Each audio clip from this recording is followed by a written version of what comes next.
Hello and welcome to World Insight with me, Tian Wei, coming to you live from Beijing on CGTN. Coming up on today's program, Russian President Vladimir Putin is sworn into his fourth term in office after nearly 2 decades in power. Could the fourth time be the charm? And traditional Hawaii dance like the hula makes a splash at the 120th founding celebration of Peking University. I got up close with delegates from the Hawaii University holding the spotlight on the importance of people-to-people relations.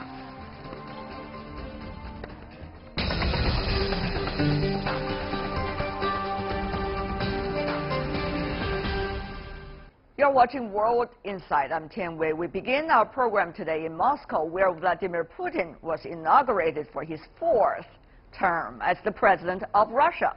This will extend his nearly 2 decades in power by another 6 years after a winning of a landslide victory in the presidential election in March. But many say with the domestic issues and external challenges, this could be the most complicated time of his political career. Really? Before our discussion, take a look at this. Vladimir Vladimirovich Putin on his fourth term as president of Russia. The 65-year-old leader has ruled Russia for 18 years. He has promised to improve living standards at home during his next Kremlin stint. Клянусь при осуществлении полномочий президента Российской Федерации. While in office of the President of the Russian Federation, I pledge to respect and safeguard rights and liberties of a person and of a citizen, to conform with the Constitution of the Russian Federation and to protect it, to protect sovereignty and independence, security and integrity of the state, serve truly to the people. Верно служить народу. In 2000, after Boris Yeltsin's sensational resignation, Mr. Putin began to govern the biggest country on earth in terms of territory. He has worked to restore Russian national pride, tried to fix the economy, and strengthen the military. In Mr. Putin's previous terms in office, Russia not only successfully hosted the Sochi Winter Olympics in 2014, but between 2000 and 2008, the Russian economy got a major boost from rising commodity prices. The country's GDP grew 7% per year on average. Disposable incomes more than doubled, and in dollar-denominated terms increased 8-fold. But diplomatic and economic troubles with the West began in 2014, when Russia annexed Crimea after signing a treaty of accession with the self-declared Republic of Crimea. In 2015, Russia again enraged the U.S. and its allies by intervening and helping the forces of Syrian President Bashar al-Assad against the rebels. With Mr. Putin's support, the Syrian army is fighting militant groups, including ISIL, all throughout the country. Supporters see him as the father of the nation figure who has restored national pride and expanded Moscow's global clout with interventions in Syria and Ukraine. However, Mr. Putin is facing big challenges both at home and abroad. There were anti-Putin protests on Saturday when more than 1,000 have been arrested in demonstrations across the country.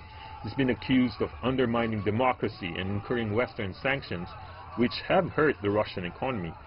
The country's economy went into recession from early 2014 and officially out of it in 2016. Mr. Putin has his work cut out for him the next 6 years, and it may just be the biggest challenge of his political career.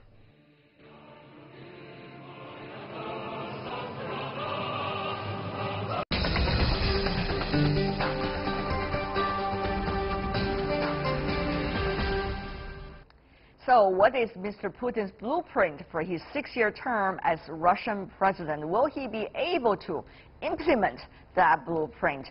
With us here in our Beijing studio, Cui Hongjian, who is the director of the Department of European Studies at China Institute of International Studies. Welcome, sir, to our program. Joining us in Moscow, we have Mark Sleboda, who is an international relations and security analyst, originally coming from the U.S. And meanwhile, in Washington, D.C., we are joined by Anton Fedyashin, who is a professor of Russian history at American University. I want to welcome to the three of you gentlemen with us. Mr. Sleboda, since you are in Moscow, what do you make of another 6 years for President Putin? 70% that's the voters voting for him this round of the election. What do you think is the voters very impressed with when it comes to President Putin? Yeah, with 70% of the Russian population voting for him, and recent opinion polls confirming that he has the approval of 82% of the Russian population. Putin is actually at the height of his popularity and power going into his fourth and presumably last term in office. He has gained this, one, by recovering Russia from the economic catastrophe of the 1990s, finishing off Islamic insurgency in Russia's southern Caucasus in the 1990s, and then most recently enduring economic warfare from the West, and the reunification with Crimea, and standing up to U.S. And allied regime change operations in Syria has helped increase the popularity of his foreign policy credentials. So he's quite well placed going into his sixth term, although the expectations he has set are extremely high. All right. Mr. Fedashian, though, when you look at the answer, Mr. Sloboda, the word 1990s have been mentioned a lot, the past legacy of President Putin. Meanwhile, the word of standing up against the West is being mentioned a lot. Will President Putin be able to have a brilliant achievement continuously for another 6 years, depending on these two fronts? Well, you're essentially asking a question about whether he will be successful economically and on the foreign policy front. And so economically, Russia stands to gain if oil and gas prices continue to increase, which they have started to do lately. And number two, if Vladimir Putin successfully integrates the Eurasian Economic Union with China's One Belt, One Road project. And that seems to be moving apace. Putin has presided over a pivot towards Asia of Russia's making, and the West has helped him greatly in moving in that direction. It seems like the Russian population is very supportive of diversifying Russian geoeconomics and geopolitics from the West to the East, alienating no one and yet cooperating with everyone around Russia in the greater Eurasian region. And again, let me just support what Mark mentioned earlier, that the 82% approval rating that the independent Levada Center just released shows that whatever the mix of economic and foreign policy measures Putin has pursued for the coming several years, he's safe in his position as a popular Russian leader in continuing that trajectory. All right. Talking about China-Russia, we do have some quotes coming from President Putin when he's trying to analyze future years of relation with China. Here's what he said. China, Russia's strategic partner, bilateral relations are at, quote, unprecedentedly high level.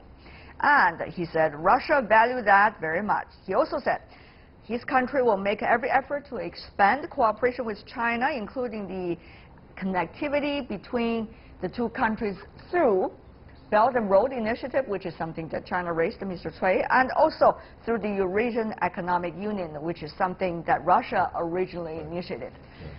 But, Mr. Cui, to what extent will his interaction, Russia's interaction with China, will be able to replace some of the lost ground that Russia used to have when it comes to its relations with, quote-unquote, the West, mainly?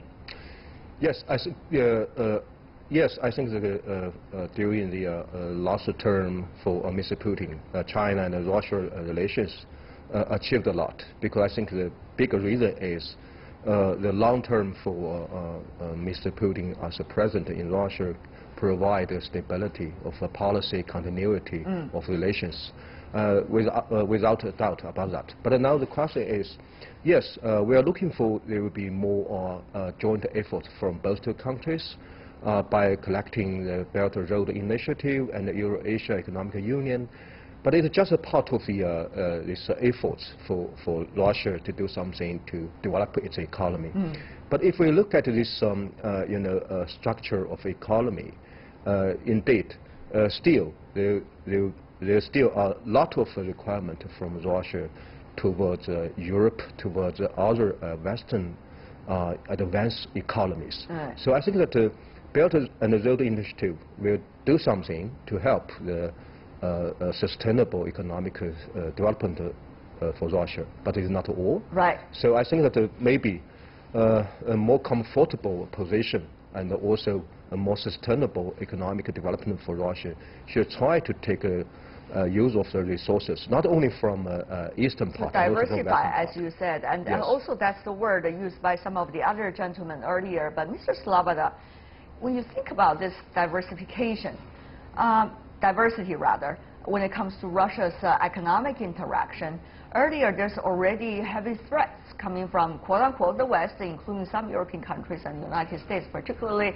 sanctions, further sanctions against Russia. It could be about many things, about spy issue, about Syria, about Russia's border, things like that.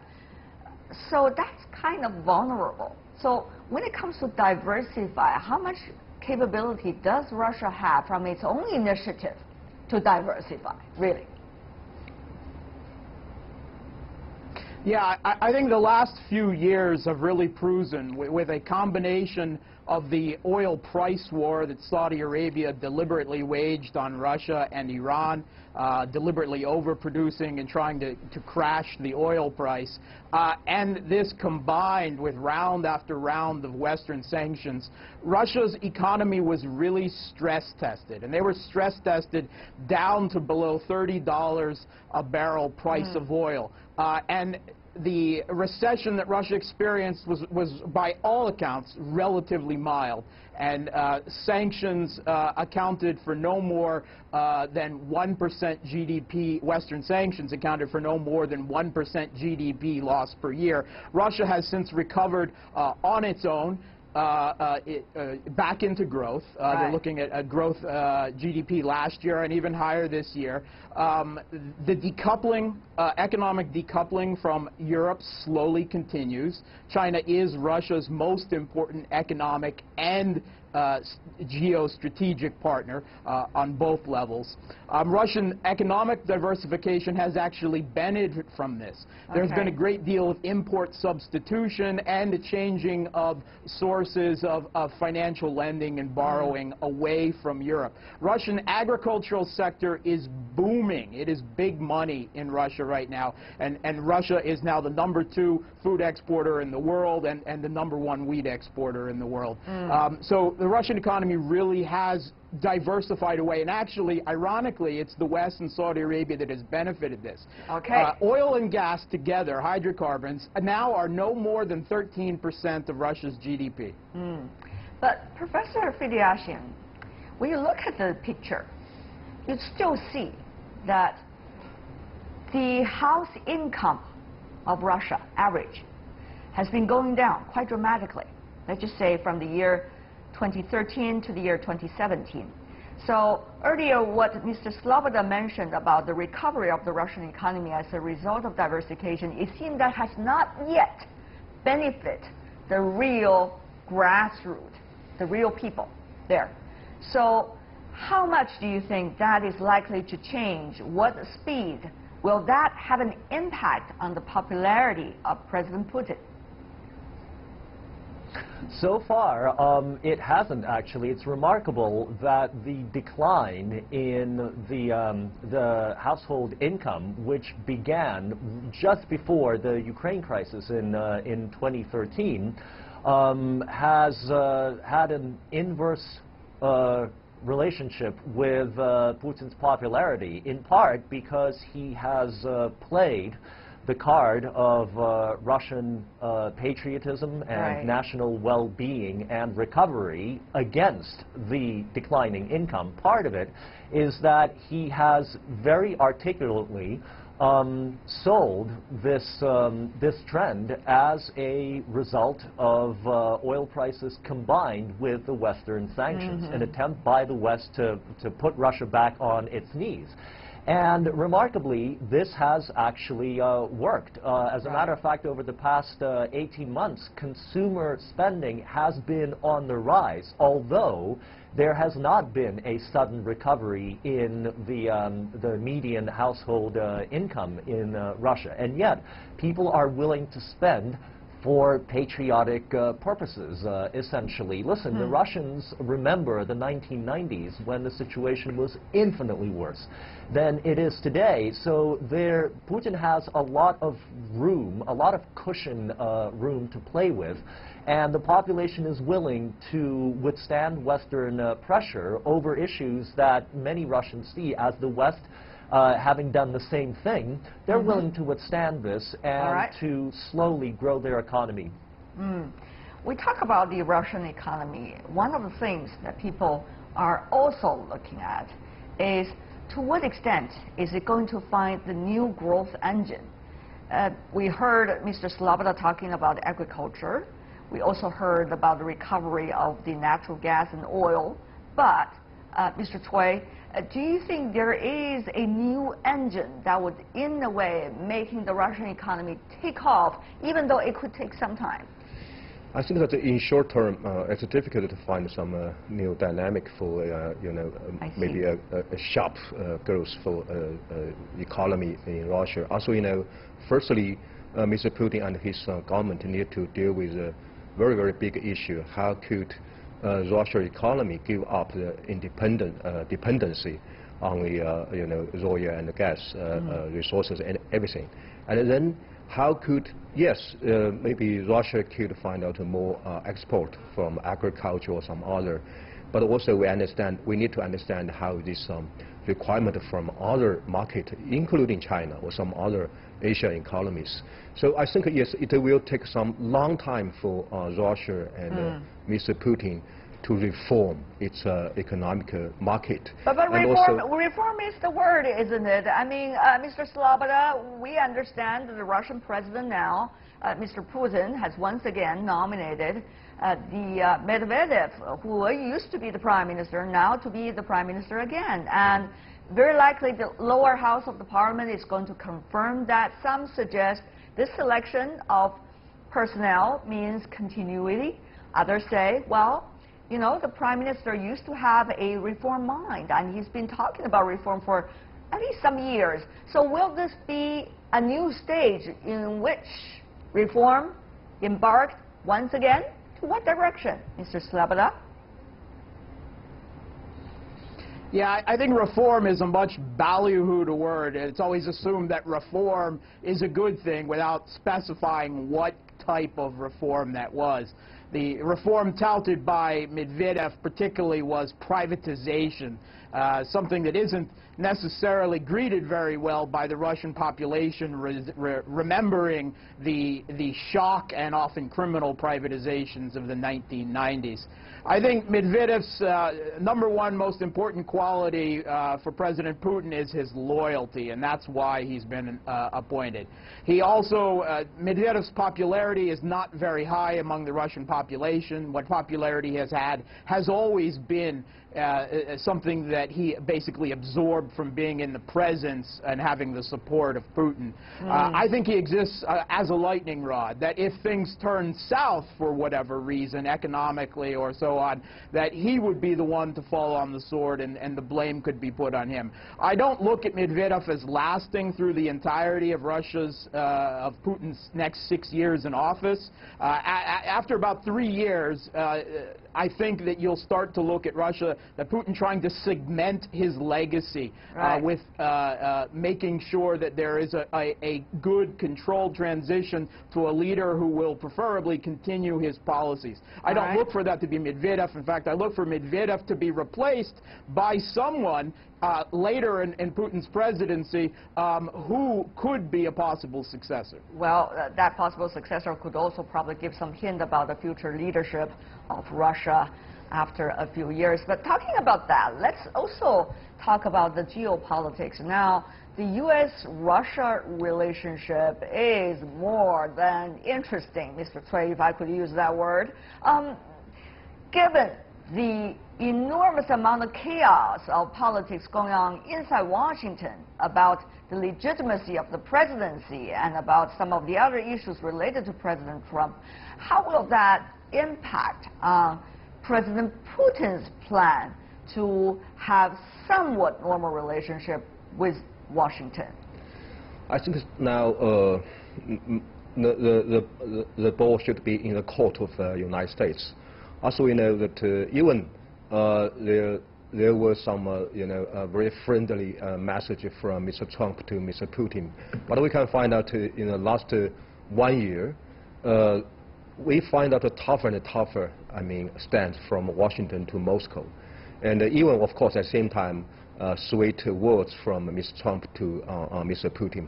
So we need to find out the real situation of these bilateral relations between Russia and the United States.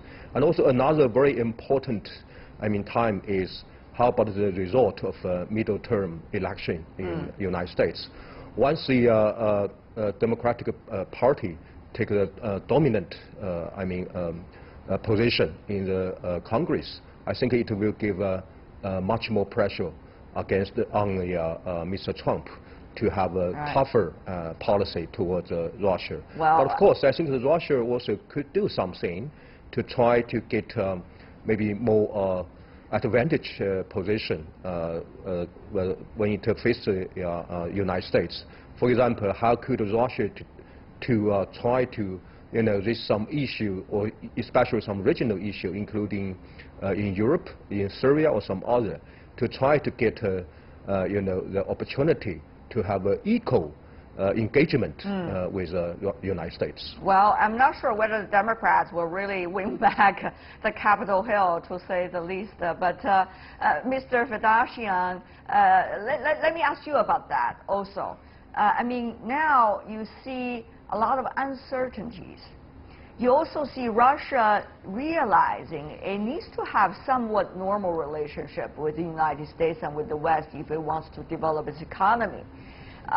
So what can we see about the next step? Particularly, you have a new Secretary of State now in Washington who is quite, quote-unquote, hawkish, according to his previous words regarding Russia, at least.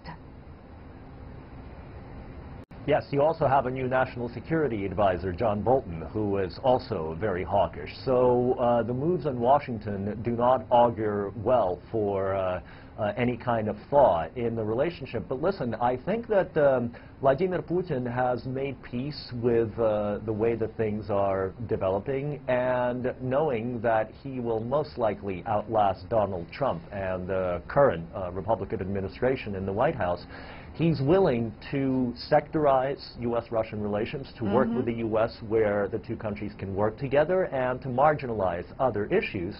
And he's willing to wait because he knows that profound fissures are appearing within the Western camp in general, between Washington and the European capitals.